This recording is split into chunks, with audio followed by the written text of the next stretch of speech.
This is a podcast about both having autism and living with someone who has autism. My mom is Sonya, and I'm Josh, and this is Josh Has Autism. Hey everybody, welcome to Josh Has Autism. Hello. So, how are you feeling right now?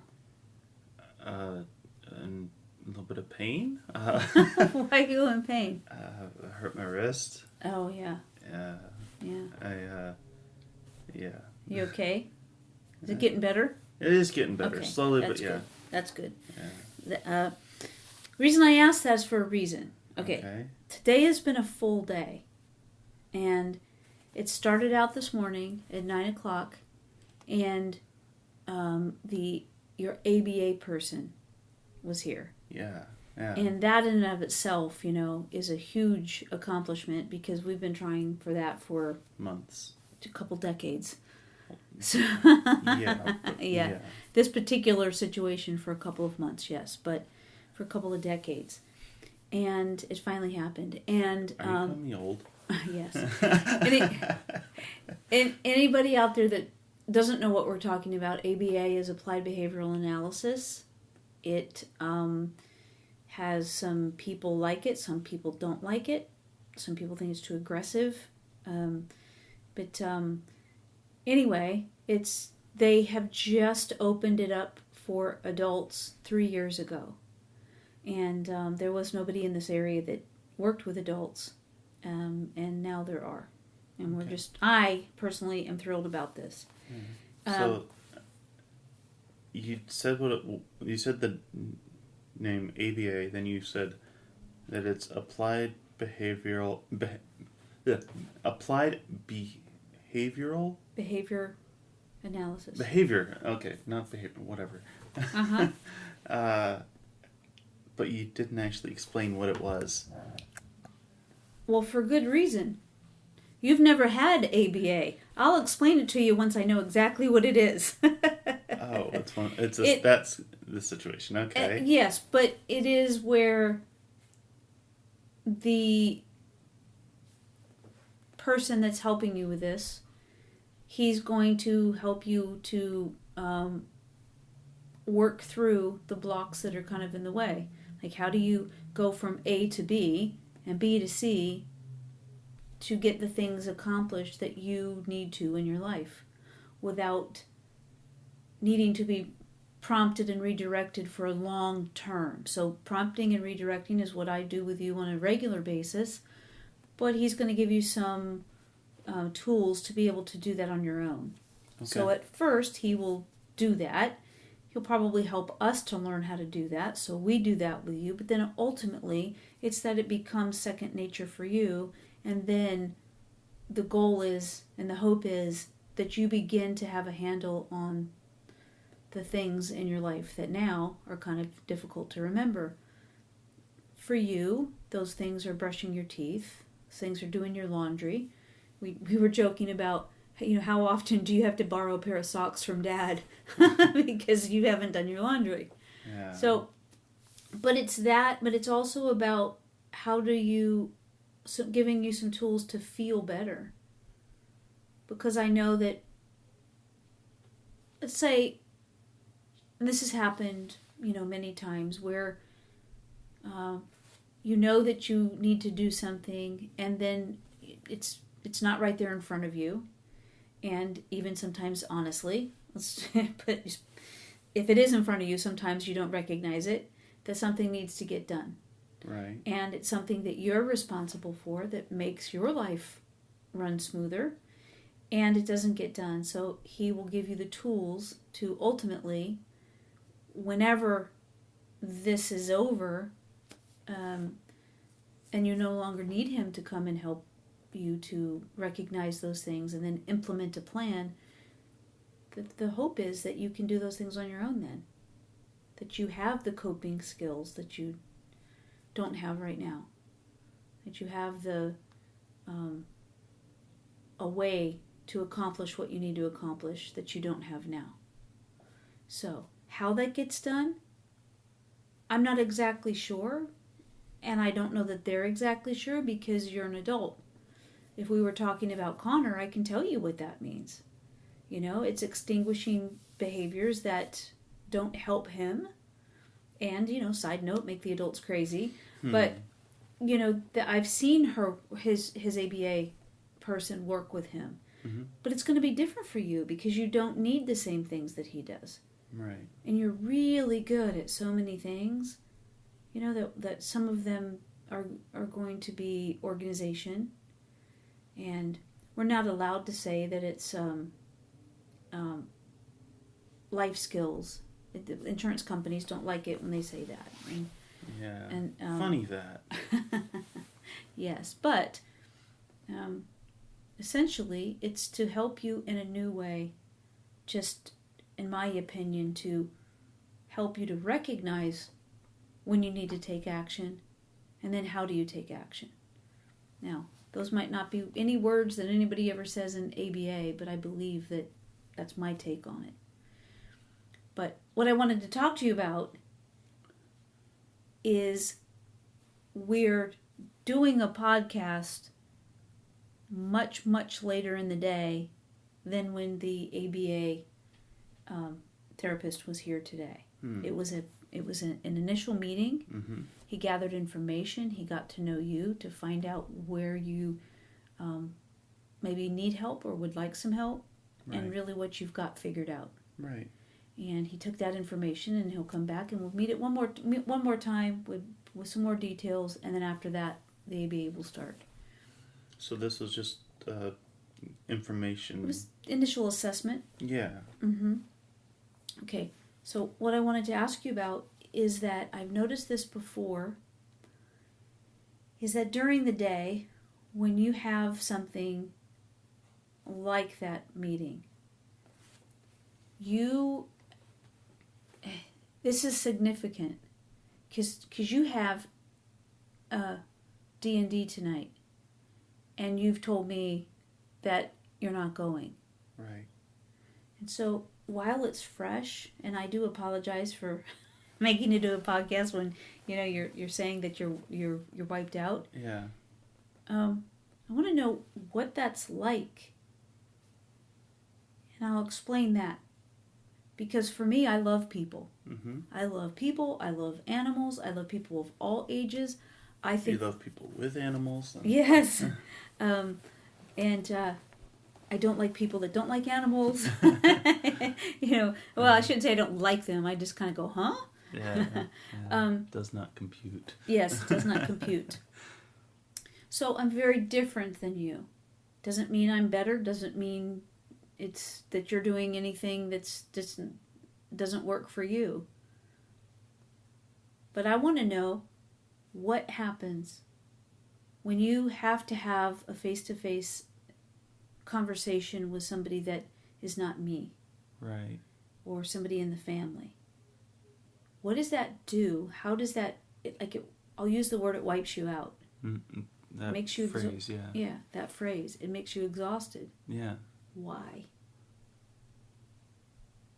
So,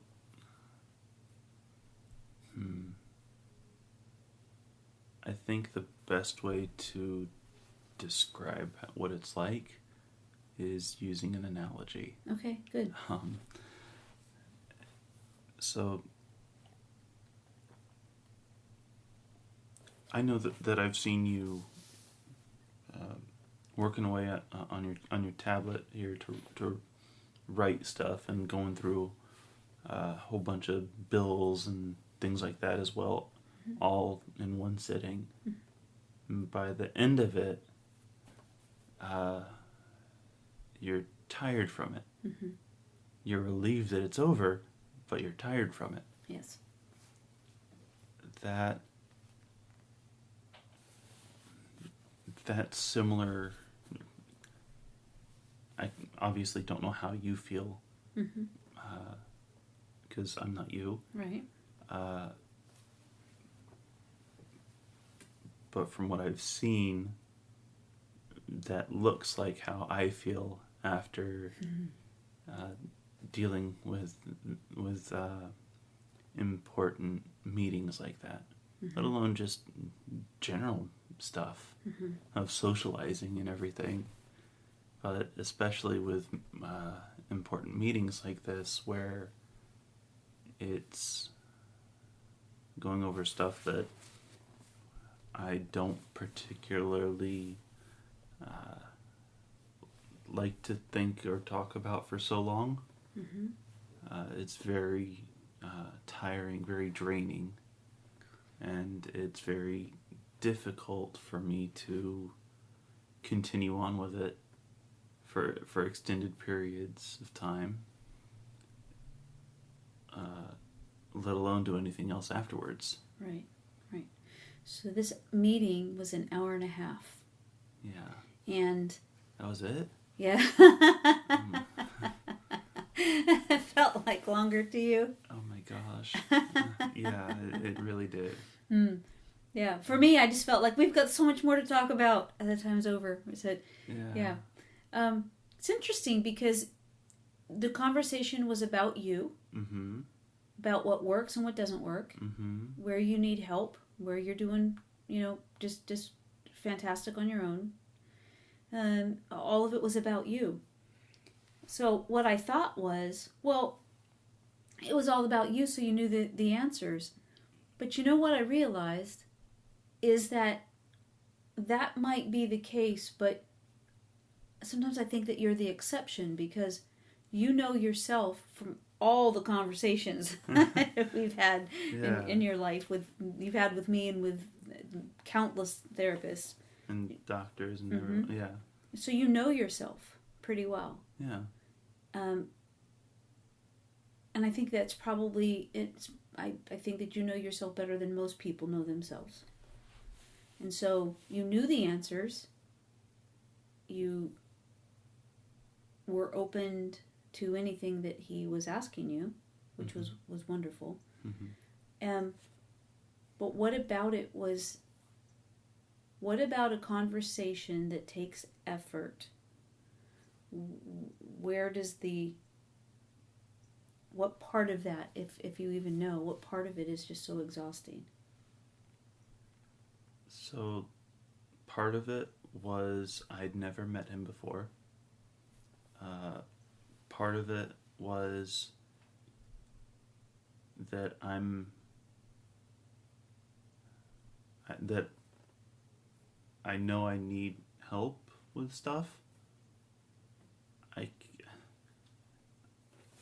I don't know exactly what I need help to do for stuff, because I don't.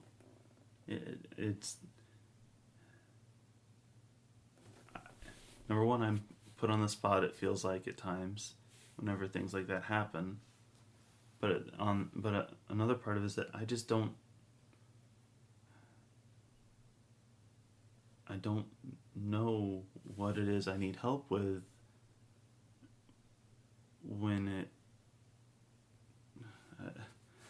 Yes, and you told me this.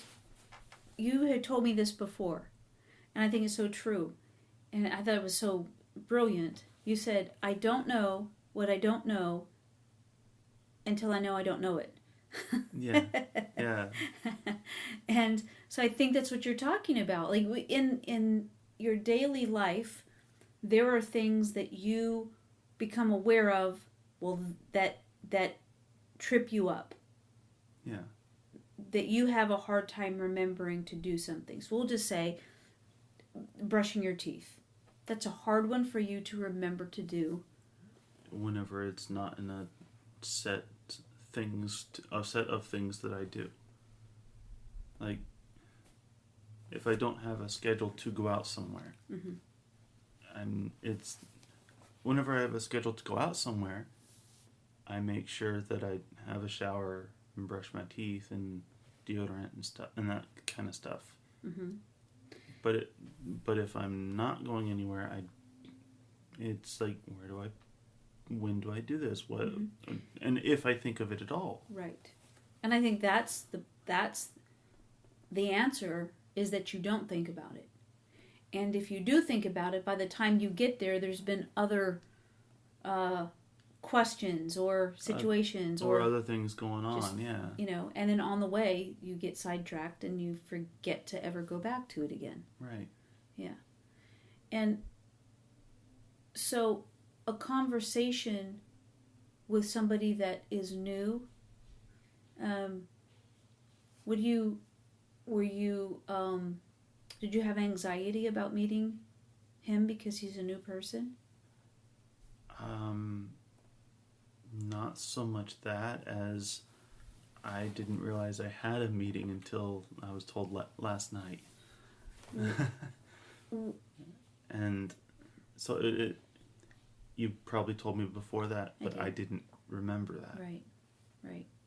And what I will do from now on is I won't just give you advance notice a couple times, because that was the third time. Last night was the third time. But what I'll do is I will text it to you. And then you'll see it. And then hopefully when you see it, you put it in your calendar. Is that possible? I guess. Yeah, I guess. So I'm still... Yeah. Well, I know, and I think, and I wanted to do this podcast right now, and not because I like torturing you, but because you're in that space right now. You know what that feels like. You're experiencing it. Yeah. So much so that you are not going to D&D. Yeah. And so you've had time to rest after that appointment, because we're at this point late in the day. Yeah. And that was at 9 this morning. Yeah. Mm-hmm. Shortly after the appointment. No? No, wait, what? Go ahead. I was going to say that wasn't the only thing that was mentally draining today, though. And well, there can be anything. That I guess that's the point, and that's why I like to hear what you have to say about it, is because mentally draining for me is very different than it is for you. Yeah. And although we can say that, probably as a fact, I can also say you are much smarter than me. So intellectually, your IQ is off the chart. So, you left me in the dirt. And didn't that happen in 4th grade? In 4th grade. Oh, man. It's a good thing I'm not violent, boy. So I just am interested in the way that things work for you and what is so daunting about a conversation about you. Okay. Because I'm thinking you have all the answers already. About me? Yeah. Heck no. No. I don't. The ones he asked you sure did. I guess. Mm-hmm. Mm-hmm. It's... if there's anything this podcast is... that doing this podcast with you has shown me, mm-hmm. it's that I'm still learning stuff about myself. Yeah, right. And even... how many podcasts do we have now? Mm-hmm. A lot. Almost 200, I think. Almost 200. Yeah. Mm-hmm. Which is awesome. Yeah. But I'm still learning stuff about myself and how I think and everything else like that. Mm-hmm. And so it's not a thing where I know everything about myself. Sure, I get that.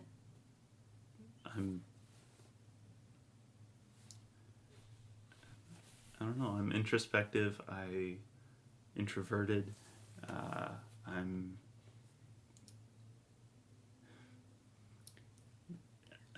yeah. I'm drained. Yes.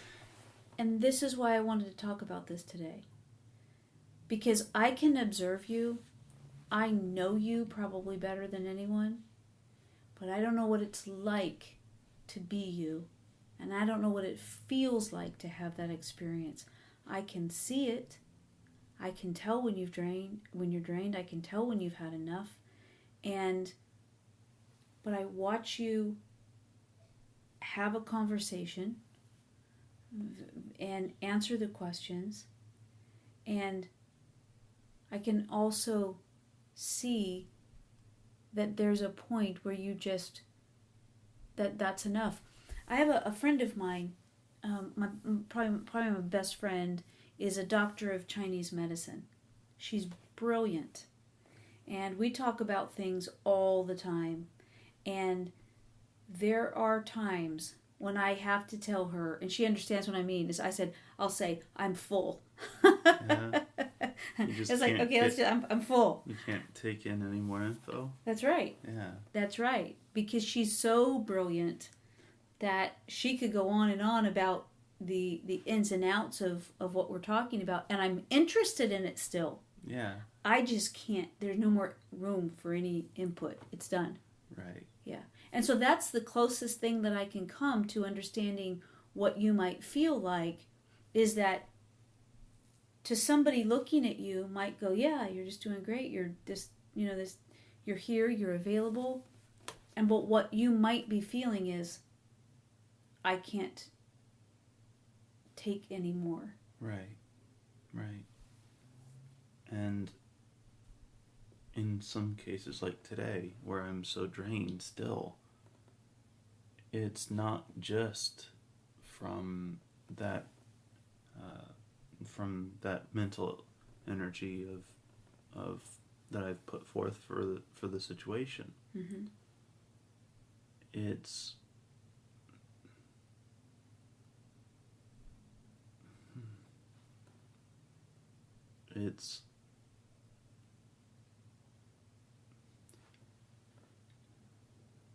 you know how whenever something really upsetting happens and you just step away or whatever and cry, Mm-hmm. like, and you're drained afterwards, and you just can't really do much else for a little bit.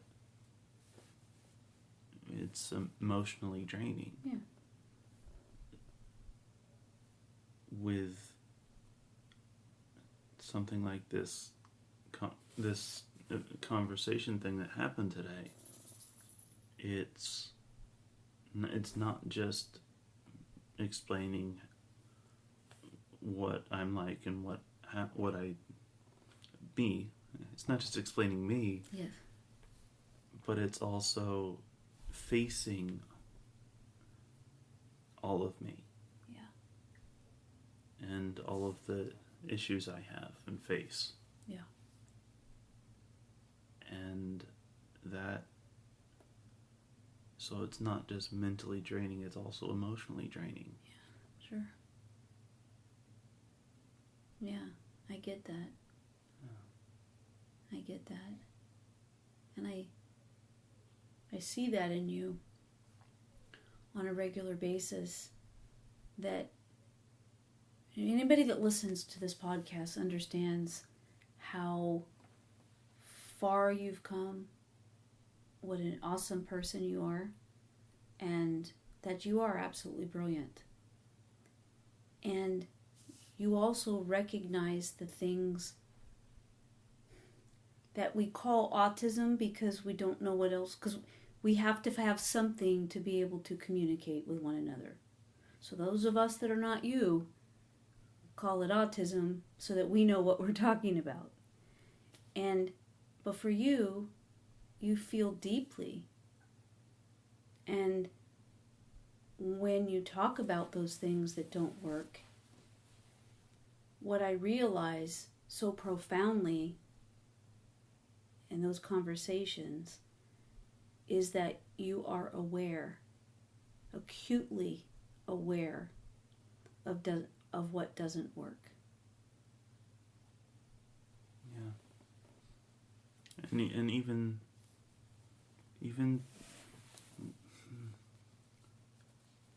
then, there's rules and everything, and it just doesn't work a lot of the time. Sometimes it may work, but it doesn't. Most. What do you mean rules? I don't know. I think I lost my train of thought whenever you were talking. I know. And then I just... We're going to push through for just a few more minutes, okay? Okay. All right.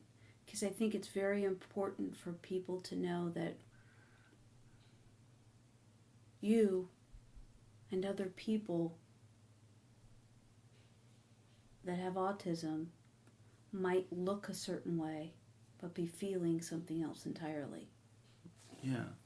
And it's important, I think, for people to know that a conversation can be absolutely exhausting. Yeah. And as you just so eloquently put it, it's not just mentally today, it was emotionally draining. And that, even that part, it never occurred to me until we're talking now. Right. That was the case. Mm-hmm. It bringing up the analogy of crying made that connection. Mm-hmm.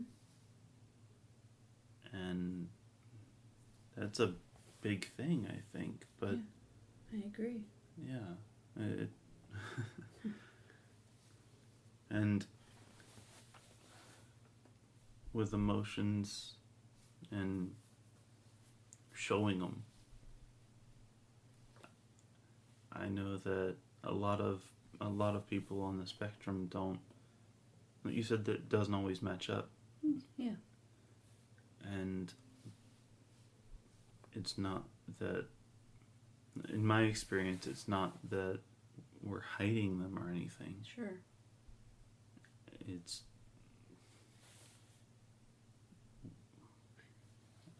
for me, I don't know how to always show it. Right. And so it's difficult. And what you just said is important too, is that even earlier today, you didn't realize why it was so difficult. Later on, when you had to rest and get away from all of us, you didn't realize it. But it's in this conversation that you realize it's because you're discussing these things that are emotional. Yeah. Yeah. And there's another thing that you said earlier that I think we would all benefit from, is that you said that you can't assume that you know how I feel.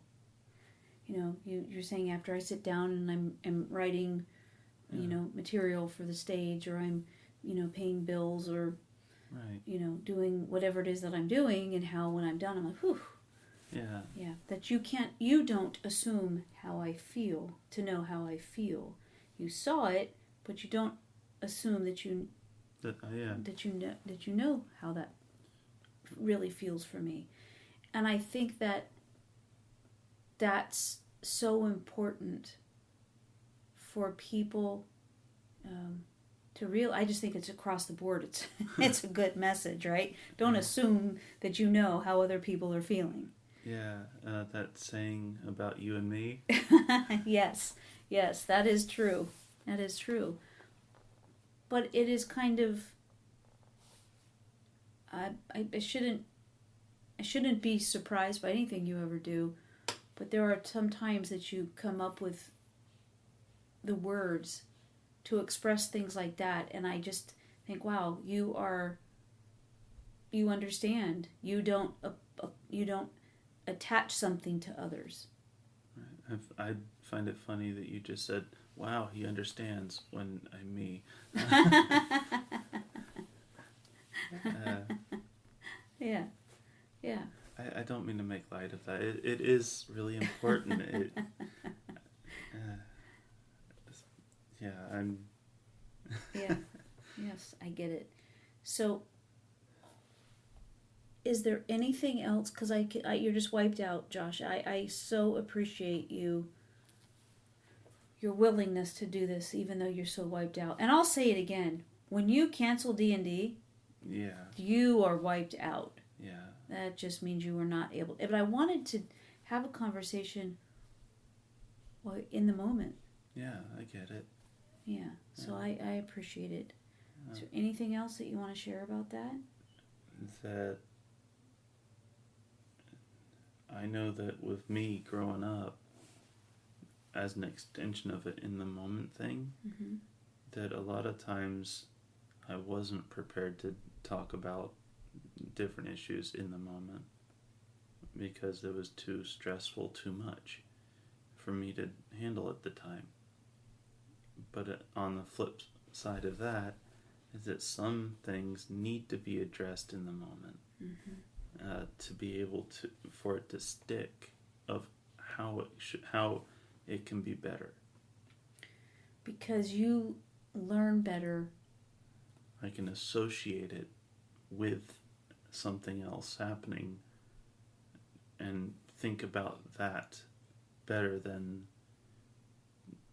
let's say like something happened and I have to come back to it hours or even days later to talk about it. Mm-hmm.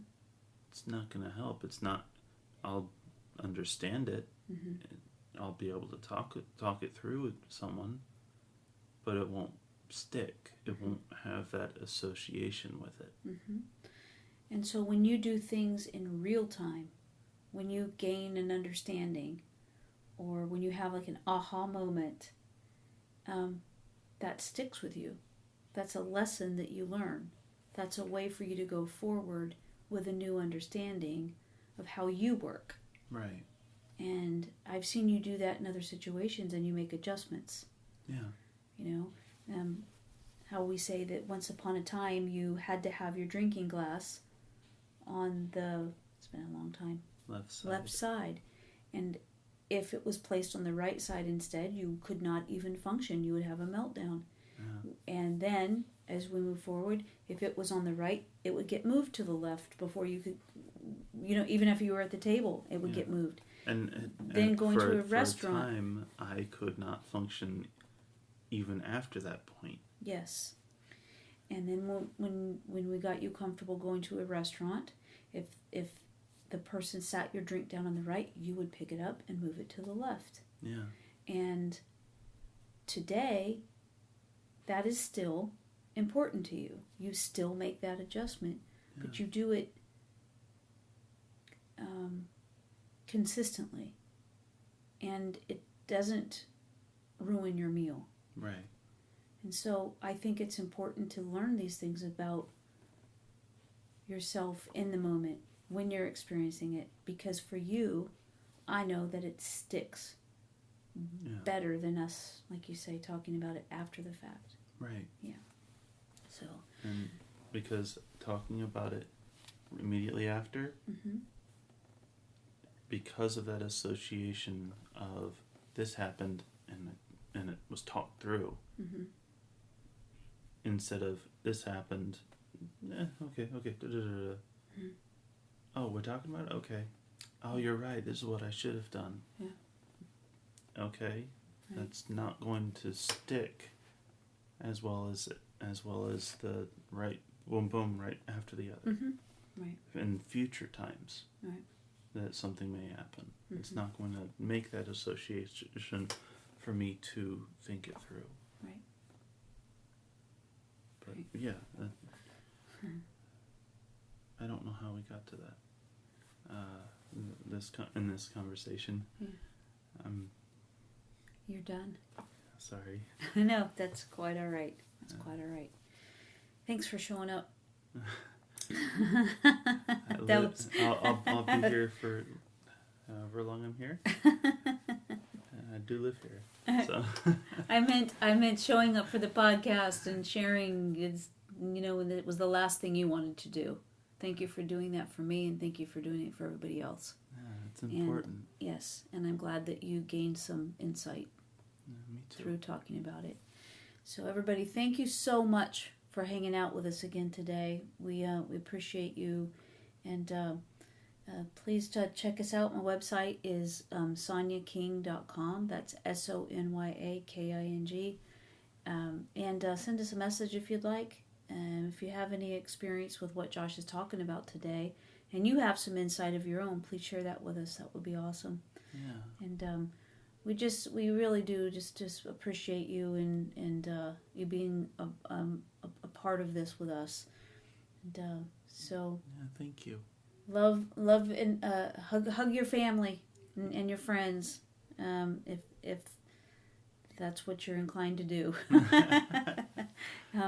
Anyway, we will talk to you next week. Love you. Bye.